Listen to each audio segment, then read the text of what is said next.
solve হ'ল এটা সৰু প্ৰব্লেম হৈছিল গোবিন্দই কৈছে মোক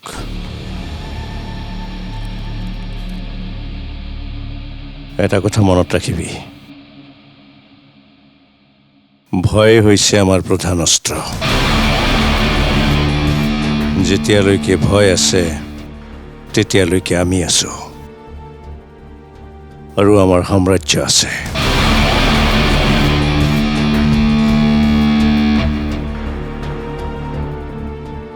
মই সেয়াই বিচাৰোঁ দেউতা মই যেতিয়া বাহিৰলৈ ওলাই যাওঁ প্ৰতিজন মানুহৰ মোৰ প্ৰতি ভয় থকাটো বিচাৰোঁ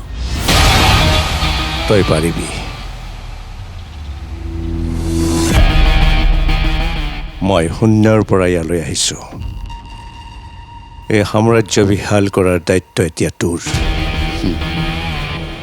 দেউতা তুমি দেখুৱাই দিয়া পথেৰে মই আগুৱাই যাব বিচাৰোঁ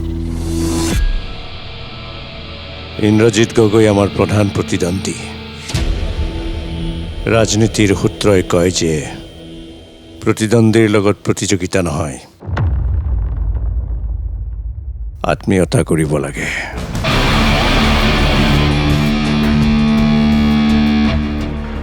ইন্দ্ৰজিৎ গগৈৰ একমাত্ৰ ছোৱালী কাশ্মীৰী তাই যদি আমাৰ ঘৰলৈ বিয়া হৈ আহে তই অকল ৰজাই নহয়